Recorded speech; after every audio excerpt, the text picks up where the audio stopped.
Hey, what's up, guys? Aarava here, and welcome back to the Pitlane Podcast, episode 124 today, to review the Hungarian Grand Prix and just talk about the Hungarian GP in general, because myself, Callum, Tom went to Budapest and saw the Grand Prix live in front of our eyes, and also talk about, obviously, the glaring bit of news in the summer break, which is Pierre Gasly being dropped from Red Bull and Albon being promoted up to Toro Rosso. But yeah, back you as your hosts, all three of us here. Good to be back after a bit of a long break from the podcast, lads. But Hungary was good. It was a good reason to have a break. Budapest was very lovely as a holiday, but the Hungarian GP was also in itself. We didn't jinx it for once. We didn't go to a Grand Prix and we didn't have a boring one. It was a great one watching Hamilton come all the way back from a two-stop and overtake Verstappen for the race win. I know, I loved it. It's for once we've done 3 Grand Prix in a row now, and we thought maybe third time lucky. We went to Silverstone 2017, it was alright. We went to Spa 2018, bit of Shocking. a ball fest. Bit shocking, let's be honest. There was no overtakes very much after lap 1. And then we had an actual decent race with a mix of strategy, two teams going at it out the front, and a genuine midfield battle in the middle. Some real good battles going across the whole race weekend. And generally, we absolutely loved it. And for me, myself, money well spent. And to say it's a lot cheaper than Silverstone, very money well spent. And I'd happily go back again because Budapest is brilliant. Yeah, the Hamilton-Verstappen battle was pretty good, but we all know the real main event was the Robert Goody. Jesus Christ. The battle of the fans. If you weren't there, you wouldn't know. But the battle of the fan bases was very interesting. We attempted our Lando Norris song as we did last year with great success. This year, not so much, as we was flooded or overcrowded by a sea of orange and white and red. It was very interesting, but also it made for quite a big. There's a few moments where the fan bases, there was good banter lots of times over the weekend, which ultimately is what adds to the experience. And it was good to actually see Verstappen fans actually have, I wouldn't say a 50-50 rival, but the Polish fans were pretty close for a change. It was quite good to see something different. But really good experience. And it was that F2 as well. Seeing Mick Schumacher win as well, me personally. With Michael Schumacher being my favourite driver, really good as well to see that. And overall, a great experience. Yeah, I mean, we had some banging seats as well from our grandstand view. It was surprisingly good, because there's not many grandstands in Hungary, full stop. And also, comparing to Silverstone, there's so many grandstands at so many different prices, and they're all very expensive, no matter what one you go for, really. Whereas Hungary, like Cal said, good value for money. I think just Budapest in general was great value for money. If you're coming from the UK, in terms of the currency conversion, is very, very good for us. Surprisingly, even with Brexit looming, it's pretty decent. Even for Spain. Yeah, even for Spain. Yeah, it was pretty mad. I think I remember going to we got off at the airport. I bought a can of Coke and some Skittles, and I gave the money over. What was it, 500? Got 300 back, and I realised I've just paid £1 something or something like that for a Coke and a Skittles, whereas I usually would have paid £4 for that or £3, something like that. Yeah. So straight away you knew the currency was great, and then at the circuit, for what we paid for that grandstand, I thought that was pretty damn sick view. We saw the start, basically, them lining up for the grid. Obviously it was the wrong way around, the other way we saw them from the back, but still you got that build up of them going off in the distance, and you go to the screen, which was there. That's also another thing, the screen placement was great, because usually that's potluck of where the big screen is to actually watch the race action when you can't see them. But I was slap bang in front of us, so it's perfect. You could just move your eyes a little bit. You didn't have to move your head that much, and then you could just see the on-track action. We had the Albon crash in practice, and then we had the Leclerc one in Q1 when he crashed into the wall. That was mad. And also what the TV didn't see was before Leclerc crashed, about 3 or 4 cars at the start of Q1, I think the wind picked up and the conditions changed. 3 or 4 cars had warning signs before Leclerc where they went onto the AstroTurf off the track. I saw Bottas signs. I think even Vettel as well. Multiple cars ran wide, and you only would have seen that if you was at the final corner. So it was good. We got quite lucky. We also saw the whole Ricciardo thing being held up in qualifying as well. That was quite weird. At the time to see it like that instead of the onboard stuff. So in general, really good value for money, I would say, going to the Hungaroring. And also your vantage point. I mean, especially when it came down to the laps where Hamilton and Verstappen were going at it. In general, there's just something quite satisfying, which you can see on TV. You can see the gap coming down. You can see the number, but when you can physically see the gap come down as you can literally measure it. And from our vantage point, you could see the run down from turn, I don't know what turn they are, but it's the 4th to last corner to the 3rd to last corner. You could still see that little straight before they go a little bit into the infield before coming through the final 2 corners. And I remember looking over to my right, and I was like, they're actually on the same straight now. And this is going to get, as cue the football meme, this is going to get juicy. Yeah. This, it was, as well, like, only one of our group actually had a little bit of an explore around the track. We were quite, it's quite draining getting to the circuit. And this, we can review going to the Hungaroring itself. It's not really in Budapest. You have to take, from where we were, from pretty much the city centre, the metro, then a train, and then a bus. And that takes about an hour and a half there. And then when on the way back, when you've got massive queues, make sure you've got a bit of patience with you, because it takes a very, very long time to get home, to the point where myself and 2 other people... Myself and 2 other people decided to get a taxi because I was feeling so ill after... Don't have the burgers at the end of the weekend, because they're not too good. I felt the bread was a bit stale, but I was so hungry and I felt so ill. I was like, you know what, sack this off. We're gonna have a taxi home. But in general, if you can, back. If you like being packed into sardines, that was not a good train. That was that train on Sunday was interesting. People were nervous. That was the last place I wanted to be on earth, on that train, because it was like.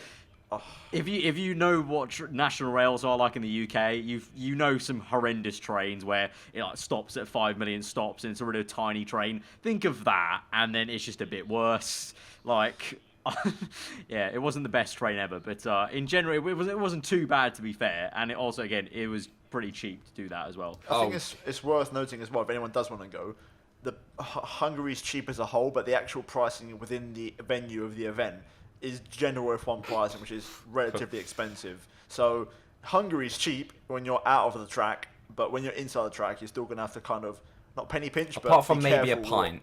I think a pint, because it was subsidised because everything's sponsored by Heineken. If you want a beer, it's only Heineken. So you don't think of forget of any other beers. Yeah, you go to forget F1, your it's Heineken, isn't it? It's always Heineken. Heineken. And you're not going to get any other than a beer. And that's generally quite cheap. But everything else is. Actually, I got lucky because Alfa Romeo is sponsored by Singer beer, so they had Singer stuff in their motorhome, so I didn't have to actually have Heineken inside. But even in the paddock, there was a Heineken stand, and that's all. Yeah, we were so jealous of it. All of us. We're spending about probably £8, £9, £10 on a hot dog. Meanwhile, Arabs across in the paddock eating a steak free of charge. I'm like, a penny. I didn't. I actually legit don't think I bought a single thing in the circuit.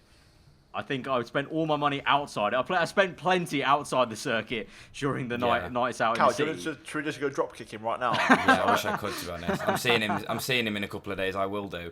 But please do. Also as well is, this is the thing. Like, now we've started to learn is like you need to take your own food to the track. You can take your own food to the track. You can take your own drinks, not alcoholic, not cans or anything like that. The amount of people that had like Carlsberg, like confiscated at the gates and stuff like that. But as long as you're prepared and everything, and bearing in mind, even with the public transport, it was incredibly cheap. Like the metro is. The actual journey, foreign, which is less than £1. Yeah, it was like there and back. Metro's like calm as well. The Metro's just normal, like a London tube basically. It's actually better than the tube because it was aircon in the tube. And you can go on your phone. How amazing! Oh yeah, and that. Yeah, that gave us a taster of the 4G everywhere in the London tube coming in like the next year or so. So that was kind of cool. I do want to mention, you touched on it briefly, Cal, there about getting things confiscated. The security checking at the gate was a bit interesting, a little bit concerning because it's not very. It's not very good. they just get your bag, just feel it on the outside, and they're like, okay, yep. Yeah, I opened my bag up, and the guy just like looked at it, poked a stick a stick once, and was like, yeah, cool. Like you could genuinely wrap up something dangerous in like a hoodie or something, and you could probably get away with it. It's a bit worrying. He looked in mine and went, yep, good. I was like, you don't even know what's in there. You haven't even looked. If I was, I'd be like, no, have another look. Make sure. Are you sure about this? It reminds me of that, that meme of the guy, or the video of the guy that that's doing like the check-in at the event. He's just like scanning the body. He puts his arms down. Literally, it just reminded me of that. He's just like, yep, okay, that'll do. Yeah, off you go, mate. Yeah, next. Yeah. Well, but to be fair though, the only positive of that was that the queues. If you've been to Silverstone, you know the queues. If you've been to Spa, you know the queues. We probably stood. I mean, getting out the circuit is a bit different, but getting into the circuit, I don't think the queue was any longer than a minute, which is surprising. Once there we was a lot of discovered people getting as out, well. like even getting out, once we discovered that it was the other queue, like there was a really long queue that goes all the way down the hill back to the racetrack on Sunday. That queue was a madness. But our queue to get out, to get the public transport, was like nothing compared to the main queue. If that, It's it was kind of crazy to see how penny pinched people were. They were willing to wait 3 hours in a queue just to save what was the equivalent of what was it, like £5? That was more than 3 hours. That queue went so far back. It stretched from like the back of the circuit, the hill, all the way towards basically the last corner, which is it's a very long way. Like it's a good 15-minute walk from either end, and that entire thing had a queue, so that was kind of mad. On the subject of money, as Tom said about being penny pinched, like Formula 1 is not the cheapest sport in the world. Like we've picked we're all football fans, and football is okay-ish for money. Like you can have a pie quite cheap, but obviously like we've already touched on the fact that like food is quite expensive. And to be fair, this was our cheapest Grand Prix in terms of tickets. I think the tickets only cost us what 150. I think 150 euros, which is what the equivalent of 120. £110, probably not even that, actually. Like that, It's pretty much 1-1 now with the exchange rate. The pound's got that bad. But generally, that's how much it cost. Then we all took kind of separate flights because those two flew back early. But generally, I think only flights cost us around 170 from Heathrow to Budapest. Mine were about 300, as I took 3 flights because I had, in my scenario, if you're not flying from the UK, in my case Spain, I had to go from Spain to London, London to Hungary, and then I got a direct flight from Hungary back to Spain. So, again, it depends where you're flying from. Yeah. But I think you're right, Cal, when you said it before. It's probably advisable, be responsible in the regard, in the sense of pack your lunch, pack your food, and you could make it very cheap. Very, very cheap. If you bring your own drinks, like water and stuff, it should be okay. That won't, because we brought water and didn't get confiscated. It's just certain things that wasn't sparkling water. There's something about Europeans. Oh yeah, we don't understand. Us as Brits, we don't do sparkling water, and apparently, I know. Like I've been to Germany a lot, and I know that they like sparkling water, and we don't understand it. I don't know what it is. It's just like you're drinking static. It's like you're drinking a soft drink, but without the good taste of a soft drink. Like, why am I doing this? Like, there's nothing there. It's not very refreshing at all. It's like having a Coke -0. Like that's what you've had. It's just Coke -1. That's literally what you've had. definitely gonna have to recommend it because getting there and the actual tickets and everything, if you're only doing it for the actual race weekend, let's say you flew out Thursday, went home Monday, very cheap. Don't fly home Sunday. Do not fly home Sunday because it'll take ages to get out the track. Absolutely. Then you're going to try and get to. It's going to be so busy. There's no taxis. Do not fly back on a Sunday. Always fly back on the Monday. But do what we did. Like we split the cost between. We had quite a big group of us of what I think 12? Maximum 12 at a time. Like we had a few people going, some people coming. But split an Airbnb. Don't go for your hotels. And even if you don't fancy camping, because we did 2 years of camping, and as much as camping, it's like a music festival. It does feel like it. But when you're getting up at stupid o'clock in the morning to get to the track, and it does put you in a bad mood. You're so tired because you're up all night. Because obviously it's the only time that us as a group, really, as a whole group, get to see each other. So we enjoy our time with each other.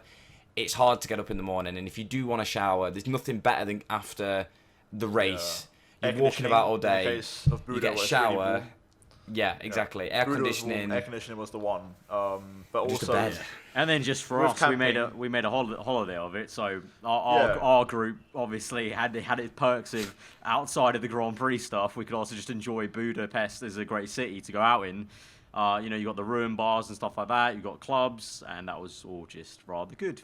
And again, to be fair, like you mentioned, the Airbnb was actually really cheap. If you consider, I think we was literally in the heart of the city. Like it couldn't have been any more central.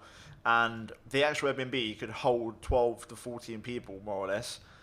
And what we paid for it was like, what, in installments? In the end, what was it, like 400 each for like 10 days? Yeah, about 350? Yeah, about round up to 400 each, sort of like I think about 400 each for 10 days. 10 days is really good. In the city, like that 400, that's not bad at all, in the capital. That's Hungary being very cheap. If you did 10 days in like London or Madrid or like a big city, you'd be paying like 4 or 5 times as much as that, for Airbnb. Which is 10 weird days. because you think it's the Budapest, it is the capital of Hungary, and I made the comment that it's not as busy, it's not rammed, it doesn't feel like a capital city, and it's really relaxed, and everyone's really friendly there. Most places can speak English if you are from the UK or any other English-speaking country. And generally, it's just a really nice place. And you two didn't do the touristy bits, but we did the baths, we did the castle. What else did we do? We're just walking about, and there's so many good places to go that it's really good to make a holiday out of it. And that's why we nipped in the bud and was like, right, well, we're gonna make a proper holiday out of it. And it was worth it. And I'd 100% go back again, because especially with the fact that we knew the Hungaroring doesn't always produce good racing. But when you've got a whole holiday paired with it as well, we knew that we was going to have a good experience anyway. But the fact that we had a good race just made the whole holiday even better. Yeah, even better. Yeah. It was a good race. And let's talk a little bit about the actual race itself. Good one, like we said already, with that battle with Hamilton and Verstappen. And this kind of goes on to the point of the... And I think we were tweeting about it after the race, but it kind of proved the point of, like, when you have a race where you're able to pull off a 2-stop and make it work and be faster, that's when you do get really interesting races. I mean, obviously you can have a really interesting race if it is a 1-stop, but you're just, on pace battling, but it's kind of rare right now in F1 with dirty air and just the way the racing works. But it was just crazy to see, like, oh, hang on, he's actually going to make this work. And obviously Red Bull played the gamble. They said that on the team radio to Max after the race was gone, like, yeah, they just played the dice and they got it right.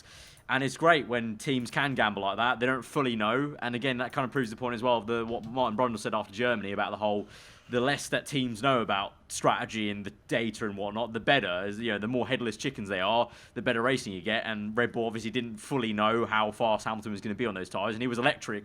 Obviously, like we saw the gap, you could make that reference point of, oh, Jesus, he's pulled like 3 seconds in a lap here at one point. There was generally, like, if you think about it, as we watched it, they didn't have enough time to get data. Like, they really did struggle, and it did put them into a sense of uncertainty. And as much as I hated going back from the track soaking wet on Friday without a coat, it did produce a really good race because the teams did not have enough data. And yes, like, as we saw, split strategy, and the beauty of it was that because Ferrari were nowhere near the front, Mercedes had the gap to just roll the dice and make that strategy call. And it was so good to see a genuine battle between those two. As much as Verstappen was a sitting duck, it was so good to see. Like, it's rare that we just see a driver pumping in 20 qualifying laps. We never see that these days, and we've seen it more and more, but it's rare. It's not something that we've been there was a lot of factors given at with stake recently. It was made very easy for them. I think Verstappen was doomed either way. I think Hamilton would have passed him had he not pitted. I think Lewis had 30 laps to get past on the hards when he was behind him. It was a fact that there was no near challenger, so pretty much it was a free pit stop. Mm-hmm. So that normally in these races, the top 6 or the top 5, Gasly question mark, we'll get onto that in a minute. The top 5, top 6 normally are pretty close, like Silverstone, Germany, and it's not worth taking that pit stop because you've got to get past 4 or 5 cars. But in this case, it was just a straight fight. Traffic wasn't that bad for Lewis or Verstappen. It was kind of like a pretty clean run. So, obviously we didn't hear the radios at the time. At the time on the radio, it turns out Lewis was not sure about the strategy call and he was not too happy with it. But we didn't know at the time. We just thought, okay, they're going to just go for it. But overall, I think there was a lot of factors which allowed this to happen. It's a shame it can't happen anyway, but it was good. It was really, really enjoyable. And also there was battles down the field. And myself personally, as a Ferrari fan, the battle between Seb and Leclerc, very similar to Max and Hamilton, if I can remember their names. Very similar, but it was still a 1-stop. See, this was the variation of, instead of a 2-stop race, a 1-stop, but the fact that Vettel went really long on the mediums and then went for the softs in the end. And Leclerc was actually a pit stop ahead of him because he was catching up to Vettel when Vettel pit in. But Seb, in the 30 laps that were left, managed to that was a really pump in the great qualifying laps. Like, it was underrated because Hamilton done so well, but Vettel as well done like 20 qualifying laps to get himself back into contention. And then the actual overtake between the two of them, really close, considering they were teammates. Very frosty, But again, that was a good scrap as well. Me personally, I was watching that as well. besides watching the lead battle as well. And also further down the field, there was lots of scraps. Ricciardo constantly trying to get past Magnussen the entire race, trying every corner. Even in the final corner where we were sat, you could see him trying to sneak in. I think at the last lap, wasn't it? He was always got his front wing taken off, because only we would have seen that, but he tried to like slip in and catch him really early. But lots of good battles everywhere, to be honest. It was a really good race. Yeah, I mean, Carlos Sainz, absolute, like, just mega work there, especially at a track where they said afterwards they really thought it wasn't going to be a great race for them at the Hungaroring, and so P5 was a mega result, and obviously Carlos got P5 at Germany, but didn't feel so great because he thought he could have got a podium. But that time round, obviously, it felt amazing. And so 2 P5s, 55 going into the summer break for Sainz. I'm really just digging that whole vibe there that they've got. With obviously Norris is there, but Sainz has done just such a mega job in that McLaren, and he's just McLaren like a real feel brand new. Good feel, yeah. It doesn't feel like the same team that we saw I saw the 2017 McLaren the other day, and I was like, it just doesn't feel like the same team at all. Something's changed, and I love it. I love this new branded McLaren and the vibe. I do genuinely think it's because of the drivers as well. Like they introduced such a good vibe and atmosphere. And fair play to McLaren, because they're doing a lot of PR stuff behind the scenes, what they've been doing in the run up to races, and there's so much banter and so many good vibes going on in the behind the scenes of McLaren. It's brilliant, and they're performing on track as well. Maybe it wouldn't be as good banter if they weren't performing on track, but it's a bit of a positive multiplier effect. The better they do on track, the happier they'll be, and the more morale they'll get, and that will keep feeding back into itself. And hopefully that carries on and gets them a bit closer to the front three teams. But it was unfortunate as well, because it could have been P5, P6 for Sainz and Norris, but Norris got screwed over in that pit stop, and I think he only lost like 3 or 4 seconds, but that dropped him 3 positions, I think, or 2 positions. And it did go to show how close that midfield was, and we did see how close the midfield was. It was very much cat and mouse. There weren't that many battles apart from Ricciardo coming through the field. There wasn't that much going on, but it was very, very strategic and very, very on the edge. Like, it did seem that they were pushing every single lap, which was really good to see. You had Gasly behind Raikkonen locked in, and you had Bottas trying to come through the field. But I think with McLaren, I want to give credit to Zach Brown as well. I think his kind of inverted commas, because I can't think of another way of saying it, cool dude vibe. Yeah. It feels like it's brushing off on the team, and like combined, like I said, with the drivers, the mood is very kind of calm, but also cool. Like they're quite happy to banter around, or be a bit smooth with things. Like genuinely, if you look at all the teams, bar Mercedes, McLaren are the second best team in terms of they'll be the happiest going into the summer break. First half of the season done and dusted. Oh, easily, I think more than Red Bull. McLaren are second in terms of that was a really good start to the season. Exceeded all expectations. We go with our heads high, and we take on the second half of the season, and try and do even better, and really try and get a chokehold on that 4th place, and really make sure we bring that one home. So really good to see. Especially also it's quite interesting because when you're watching, especially at the track, I think you notice some small details, and Norris was quicker than Sainz every session, all time, and even qualifying, and then up until Q3, I believe, the final run, when Sainz found some pace, matched his lap time. He still qualified behind Norris, but up until that, Norris was dominating Sainz. He was much quicker. Mm-hmm. And then the race just goes to show Sainz, the much more experienced driver, got past his teammate at the start as well. Exactly, he got a better start, got past him, and kind of just controlled the race. It does make you wonder if Norris had stayed in front, knowing his pace, it definitely could have easily been a 5th and 6th, considering Sainz's race. So yeah. Yeah, I mean, that midfield was GG's. Tight enough where Pierre Gasly was held up in it, and ultimately, after the Hungarian Grand Prix, that was maybe the last fatal blow for him, because Christian Horner was saying just not good enough that he's there and not, helping Verstappen have a bit of a buffer, because the fight with Hamilton could have been different. If Gasly was there as an obstacle, maybe could have held up Hamilton enough for 3-4 laps just to finish those last 4 laps of the Grand Prix, and Verstappen could have limped across the line in first place. You just never know. But alas, he was nowhere near there. He was all the way back fighting midfield people. And it's meant now, obviously, it was, now when we upload the video, it'll be about a week nearly. Or so, or at least multiple days since the news got dropped that Gasly is being dropped. He's going to Toro Rosso, back to Toro Rosso, and Albon is the one that is getting promoted to Red Bull. Quite nice, because I think literally in the last podcast we talked about this a little bit about the scenario there, and I think me and Cal were both on the side of getting Kvyat up in there, and then I think Tom, you were the one that was adamant that it wouldn't be Kvyat. Yeah, I said it's not what I wanted to happen. I didn't want Albon in there, but I had a feeling that was going to happen. Totally, yeah, and so that is what happened. So yeah, obviously I made a reaction video, but you lads, what do you make of it as a whole for Gasly and then Albon, and then I guess the third would be Kvyat. I mean, it is what it is. I think, like I said in the podcast before, I just think Helmut Marko wouldn't. I don't think he'd let his ego allow it.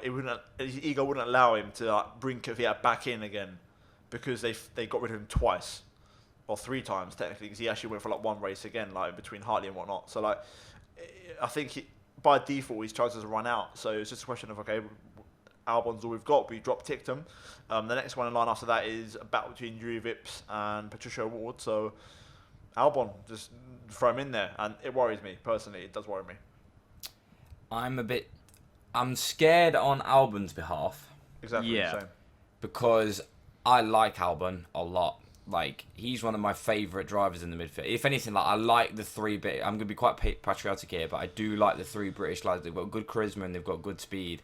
And Albon, even though he's Thai, but he's very British at heart. You can tell he's very British at heart.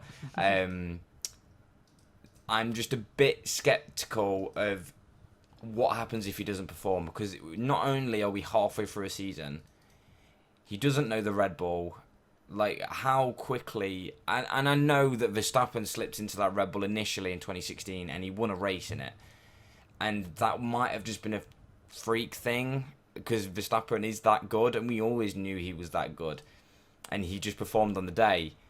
Can Albon do the same after? I mean, like, he does do silly mistakes. We can't.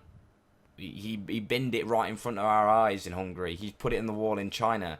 But then he did produce brilliant races. Like, he came from pit lane to points in China. And he did very well to recover from the Hungarian crash as well. So I want him to perform. I really, really do, because he deserves it. And I'm glad that he finally got into Formula 1. And I don't get I'd love to know the reasoning of why they haven't put Kvyat in that seat, because he got a podium literally a race ago, or 2 races ago, depending on how you want to say it. He got a podium. How good would that momentum be to get him back into Red Bull, back hit the ground running? I think now and to propel him for the rest of the season, then give him another season, see what happens, then maybe do something. It would make Helmut Marko look like a donut, and he can't handle that. And also, I said on the podcast, I genuinely think, like, Kvyat, he's driving well, he feels comfortable in Toro Rosso, he knows he's the main man there. Does he need to go back? Because he knows he's not gonna beat Verstappen, so you're just gonna be on the chopping block. To me, do you know the thing is though?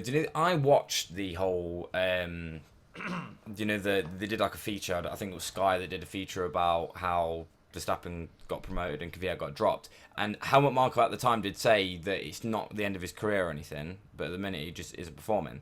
And obviously that's probably the exact same thing that they're saying with Gasly. But I don't know. Like, what happens when Albon doesn't perform? Does Gasly get promoted? Does Kvyat? You can't now. Red Bull's words are hollow because they until Verstappen leaves. Yeah, I agree. Yeah. And when Verstappen leaves, Red Bull are in a deep, deep issue. They've put all their chips. They've gone all in on Verstappen, and if they don't have a car for him to win a championship, he'll go, and that's when they'll get found out.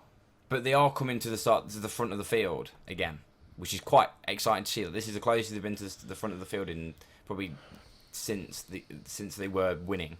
Like, yeah, maybe dominating. Like the back end of 2016. That was probably the last time they were this close. I'm going to reserve judgment on that because they were very close to winning in the last 3 or 4 rounds of the last 2 seasons. They always come strong at the end. So I want to see if... I know, but they're already winning now. That's what I'm saying. Like, yeah, I understand, Austria. But they have to improve, though. What I'm saying is that I could quite easily see them staying where they are for the rest of the season. If they improve, I think logically how they have done in the last 2 seasons, then yeah, fair enough. And that's good.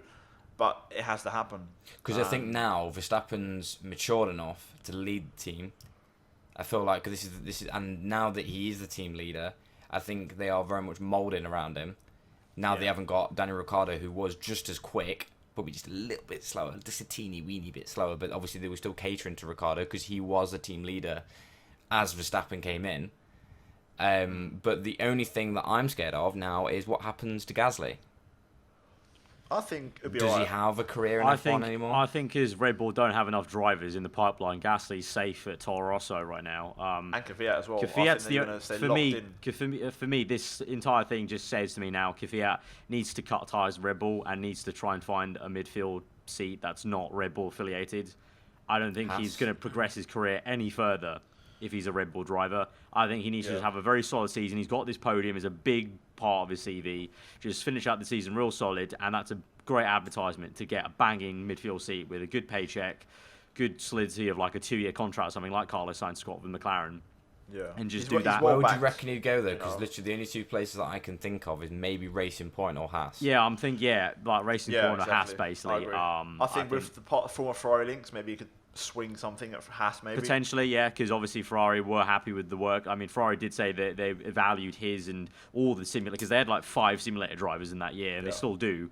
They've got a new roster, but when Kvyat was doing it, they had the same setup where they had so many simulator drivers, and they said they used them very heavily, and they're very happy with them. So there could be that link there potentially. But yeah, I just think Kvyat, if I was in his shoes now, I'd be like, yeah, I think it's time to just finish off the season real solid. Obviously he's very happy at Toro Rosso because he's all smiles. So just finish it out nicely and just be like, all right, cheers, lads. I'm going to go because the top team doesn't want anything to do with me, and it's just not going to move me any forward in the career.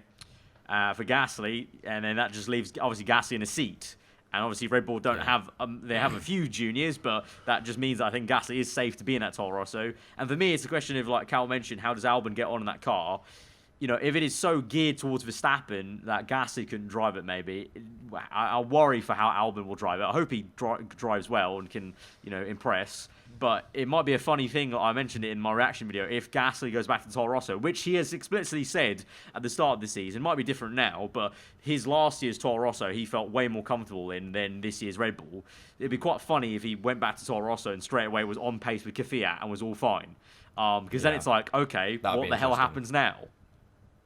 Yeah. So I think. But that surely then puts the fault at Red Bull's. Well, yeah, then it's like it's not a fault because they've never really tried to hide the fact that Verstappen is their golden boy right now, like Vettel was their golden boy with Webber. So. Even more so now with Verstappen. Yeah, even more, way more than actually. Yeah, I mean, obviously they tried to hide the fact that Vettel, they've handled Webber it better. Was a good driver. They've handled it way better PR wise, and I guess maybe being way more explicit behind the scenes to their drivers about it, maybe because with Webber is very underhanded stuff. But they've been actually way more chips all in with Verstappen than they ever were with Vettel, but they were just way more underhanded with it, so it kind of seemed worse and publicly was worse. Even with Gasly's team radios, it felt like he was walking the plank the last 2 races. If you hear his radios afterwards, they're very negative, put it that way. I think overall, like a comparison that screams to me, and it's very interesting because for me it's exactly the same, and this is maybe other people that listen to the podcast, but it's exactly the same as Marquez in MotoGP at the minute. He's so good on that bike, and it doesn't matter who his teammate is. He smacks everyone he goes up against, and it's getting to that point now where you just know, like, he could have any teammate in the world, no one's going to touch him. Because the man and machine combo is just too strong. Yeah. And again, the same thing with Verstappen and Red Bull. I just think I think even Hamilton could walk into that car, and I don't think he's going to touch him. I think Verstappen's got that on lock. I really do. The same way I think if Verstappen walked into Mercedes tomorrow, I don't think he's going to touch Hamilton because that car is on lock for Lewis. Yeah. There's certain things. That's why, again, from my side of things, it was baffling to me why they the way Ferrari did their car this year, it was the complete opposite of what Sebastian Vettel likes. And that hence why he's you need a team leader in this sport, man. You exactly. Just do. You do. So, it's as much as teams try and offer their drivers you either have equal, that, or you find 2 drivers that drive very similarly and want the same sort of car, basically. Yeah. And I think they had that with Kimi and Vettel. I think they do drive very similarly. They do like similar driving style cars. I think they had that with Ricciardo and Verstappen as well. Exactly. And I was going to say, I think the best thing Ricciardo did was get out of Red Bull because I think he got himself away from a bad PR disaster / confidence killer. I think the best thing, he timed it well. He left on a high. And I just think literally Ticketum's too far away. Juri Vips is too far away. They're both in such low categories. I bet they haven't there's even nobody in got F2. Patricia, sorry, I didn't mean tick them. Patricia Ward. They're just so far away, and like I said, no super license points. It's just Red Bull could genuinely play musical chairs for that one Red Bull seat between Kvyat, Albon, and Gasly for the next 2 years. I think 3 years maybe. Well, see, like, someone tweeted me saying that it doesn't necessarily mean that Albon's got the seat for the rest of the year, because now they know that they just need to try and get the best driver they can to score the most amount of points. So even if Albon doesn't perform, I would be surprised if they try and draft. Hang on. I just thought, what happens at Red Bull could genuinely go Russian Grand Prix. Kvyat, get in the car. They probably could. Yeah, just for they PR. play musical chairs. Genuinely. Also, Red Bull are savvy enough. Red Bull, obviously, a great PR company at whatever they do. You know, you see Red Bull anyway, it's always done really well. I reckon they're savvy enough to be like, yeah, Kvyat, get in the car for one race for Russia, just for the Russian fans. It's just quick. Thing is, as well, like, this is not new to Formula One. Like, this happened loads back in the day. Like, absolutely loads. Like 20 years ago, this happened all the time. The amount of drivers that were chopping and changing, it's quite new these days to have drivers just be dropped, because there's contracts and there's things. But when you're in this whole driver program, the moment you sign on that dotted line when you're 11 years old, you're being Red Bull's bitch. That's what you are. Well, I mean, and they will happily move you around as much as they like. Last season was the first year in like 20-something years that the actual grid over the entire season hadn't changed. Yeah. For more than 20 years. Now we're but back on it been now. Like obviously. A reserve driver or a driver swap or anything like that. So, yeah, it's interesting. Like I said, I genuinely wouldn't put it past them if they did do musical chairs with the drivers, because if you're trying to measure a driver against Verstappen, it's just not going to work. I'm sorry, there's no way. I think there's a balance. Don't get me wrong. I think their issue with Pierre Gasly is that he's constantly in midfield battles when all they want him to do is secure at least 6th place every race. I think he'd still have his seat if he'd finished 6th place in every single race. I think that's so. Exactly the job. But even then, I think the rumours would be swirling. But he wouldn't have been replaced. No way. Maybe not. But I don't think he should have been replaced anyway. Personally, I'm in that camp of. I'm actually think I'm in the minority based off of polls I've seen and everything. I don't think Gasly should have been replaced. I think. It's not good for a guy at his age to have this kind of situation happen. No. And also the fact that it fast tracks Albon into possibly having the same outcome by, let's say, the end of the year. It could be two drivers. Yeah, they could have killed 2 careers of 2 21-year-olds just because they're obsessed about, or they can't see that their driver they've put all their eggs and all their bets on. It's just too good, You're not going to get a guy that's going to be anywhere near him, unfortunately, So they're killing careers at the expense of trying to find someone that's close equal to Verstappen, which is but you need points to win prizes, and they need a better car. To be honest with you, again, if it's because of lack of performance, I think the car ultimately isn't. You can't blame it on the car though, because it has won races. And the thing is, swayed toward one or the other, but. Like Gasly, just like I'm same with Tom. Like I feel I would have liked to see him just kept Gasly in for the fact also that one Albon. This is a big leap for Albon. Obviously, like I said, I wish him well, but it's a big leap. He's a great guy. I just hope it doesn't go wrong for him. But it is a big leap. It's faster than Verstappen got promoted to Red Bull. So Albon's literally the quickest that has ever seen, gone from no career to F1 He's test the least experienced driver in Red Bull. Yeah, well, even Gasly was quicker than Verstappen, I think. And then with Gasly, yeah, I just think that, yeah, he had a really bad race in Hungary, but he did have just before that a few little glimpses of getting comfy again, and just let him see out the season, then assess, because this is a real, we saw when Kvyat got dropped, and he had an interview with Will Buxton in the paddock, and it was like the lights behind his eyes went out. And he had to take a long while. It took him 2 years to get the happiness back. And, it's going to take the same thing now for Gasly to not have the lights gone out from behind his eyes and to kind of get back in good spirits, I feel. So I would have liked to see them there. But ultimately, if you look at it on paper, yeah, what Gasly's results were doing is, basically hampering Red Bull not to even be comfortably fighting Ferrari, basically, in the championship, let alone Merc, just Ferrari, basically, of like... The way I see it, if you look at the constructors' table, which is all they can look at when they make a decision like this, in my opinion, because the driver's Gasly's 6th, so he's done the job there in that regard. So if you look at the constructors, they're 3rd Red Bull behind Ferrari. Yeah. Do I think, by changing Gasly and putting in whatever driver you want in that car, do I think they're going to overturn Ferrari in the second half of the season? I don't think so. Because I feel like Vettel and Leclerc are too much of a balanced, perfect unit, which is something Red Bull will never achieve because Verstappen's too quick. Ferrari are going to outscore them all the time. And also, I think Ferrari can't have a worse second half of the season than the first half. I don't think so. It can't get any worse. And they've recently seemed to have admitted that they kind of got the approach wrong. You've got to be in this sport sometimes, and I think Red Bull are very good at doing this. You've got to be proactive versus reactive. I totally understand that, but they've got half the season left. I don't think they're going to overhaul Ferrari, personally. I'd put money on it. They might not anyway, but they may as well do something. And as much as... Like, it's not like he was underperforming. Like, it's not like even his results were bad. Like, that incredibly awful racecraft with Albon himself in Germany, for example... That was inexcusable, and we did all say on this podcast we need to retract this statement. We all thought it was Albon's fault, but then we saw the other camera angle, which clearly was quite obvious on board with Gasly. It looked like he just ran straight into the back of him. But again, I think that was again in the same way that Kvyat ramming Vettel twice in Russia was literally just now an excuse to. Yeah, that was a scapegoat. Literally, it's just a scapegoat, and. Gasly will get back. He'll get back there.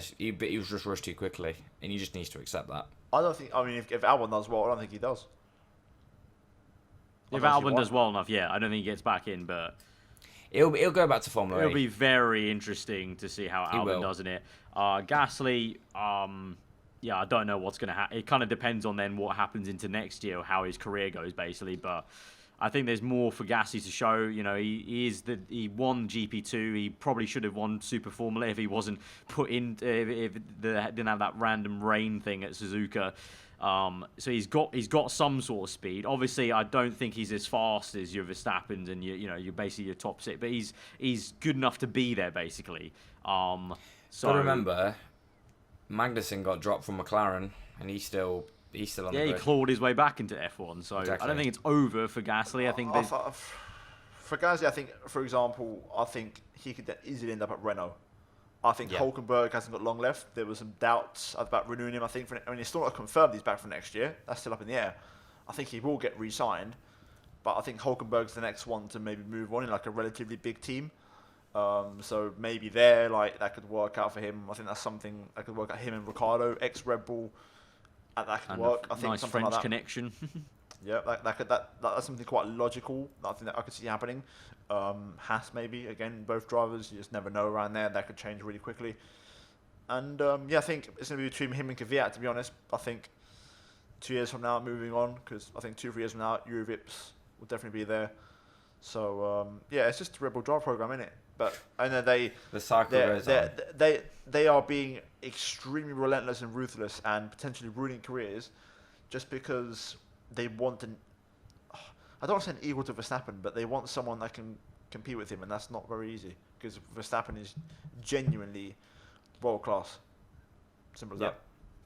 Yeah, I mean, I think that sums up everything really, and I think that's plenty of talk for this podcast because we don't really want to talk about this Belgian Grand Prix. There's still some time to go, and you never know. Knowing us, we've jinxed it. There's gonna be some news that drops as soon as we upload this podcast, and we're recording it now on a Thursday, but will be uploaded on a Sunday. So in the meantime, there probably might be some news, knowing our jinx with the podcast and news. So we'll leave it till maybe a podcast just before the Belgium GP weekend. So that was a pretty good chat, I think, and enjoy that one. So guys, if you did enjoy it as well, then be sure to hit the like button. Let us know what you thought in the comments below about that whole Albon Gasly situation. And obviously, we talked about Hungary, so I want to get your thoughts from that because we never did an instant race reaction either of that. So let us know what you thought of Hungary, and do you kind of echo what we've been saying about the strategy and whatnot, and how that all was. And hopefully, obviously, if any of you guys were ever looking to go to Budapest for the GP, hopefully what we kind of said kind of helps you maybe make your mind up about maybe wanting to go, or any kind of tips about that whole Airbnb stuff or whatnot. And hopefully that was all helpful. But if you are new around here, do subscribe to this channel for more of the podcast. And if you wanted to check out these two Twitter links on screen the entire time, we're obviously on audio. You've seen that: Spotify, iTunes, SoundCloud. And if you do want to help us out directly, you can check out us out on Patreon, and also GT Omega, and get a desk chair, racing chair, or even a rig for F1 2019, and use the code PitlaneF1, and that'll give us a kickback straight away directly to us. But that's been the Pitlane Podcast for the Hungarian GP and summer break and this mad transfer news, and we'll see you guys in the next one, probably to preview the Belgium GP GP probably. So till then, hope you guys enjoy the rest of the day. Goodbye.